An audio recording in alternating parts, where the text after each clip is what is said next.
नमस्कार, मैं doctor Ranjana Singh, consultant dietitian and the cosmetologist Ghaziabad से।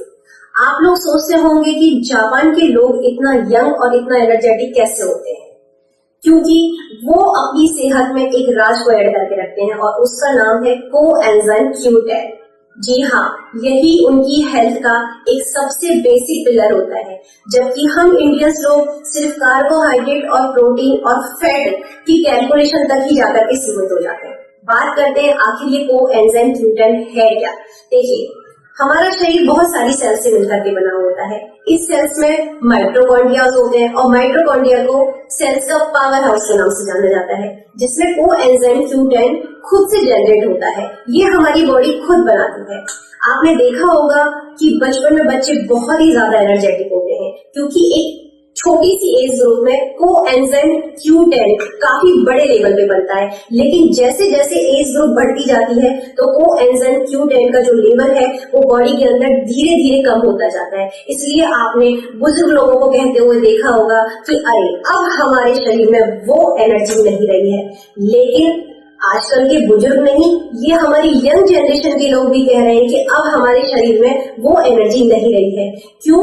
क्योंकि कोएंजाइम Q10 एक तो स्ट्रेस लेवल की वजह से, एक डाइट को हम प्रॉपर वे में नहीं ले पाते हैं उसकी वजह से कोएंजाइम Q10 एक जल्दी एज ग्रुप में बढ़ना कम हो गया है। तो इसलिए आज से ही कोएंजाइम Q10 को हम अपने डेली रूटीन में शामिल करते हैं। खाना खाने के 1 घंटे के बाद और रात में डिनर करने के 1 घंटे के बाद ये कोएंजाइम Q10 लेना चाहिए। बात करते हैं कि कोएंजाइम Q10 लेना किन किन लोगों को चाहिए।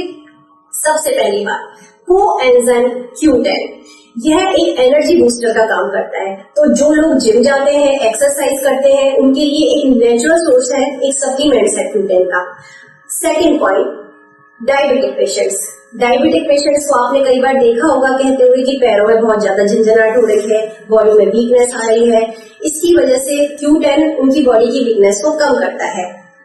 थर्ड पॉइंट अगर मैं बात करूं तो इनफर्टिलिटी पर, अगर मैं अपने पेशेंट्स की बात करूं तो आज की डेट में 60 to 70% फीमेल्स इनफर्टिलिटी की प्रॉब्लम से बहुत जूझ रही है, जिसमें पीरियड्स का टाइम से ना आना, PCOD जैसी बीमारियां, हार्मोनल इम्बैलेंस जैसी बीमारियां, और सबसे बड़ी टॉप पे लेकर के अगर मैं जाती हूँ तो इनफर्टिलिटी की प्रॉब्लम। ये भी हमारे Q10 एंजाइम जो है इसमें बहुत ही अच्छा और पॉजिटिव पार्ट प्ले करता है। ये एग्स को हेल्दी बना के रखता है, और जो प्रेगनेंसी के बाद भी 9 मंथ का जो एक पीरियड होता है एक मदर और एक बेबी के लिए, जो एक हेल्दी पीरियड होता है, उसमें भी बहुत अच्छा पार्ट प्ले करता है।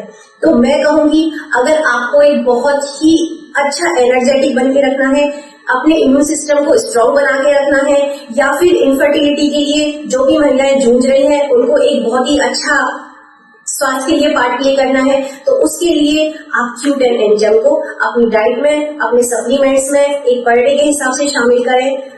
स्वस्थ रहें और स्वस्थता को बनाए रखें। धन्यवाद।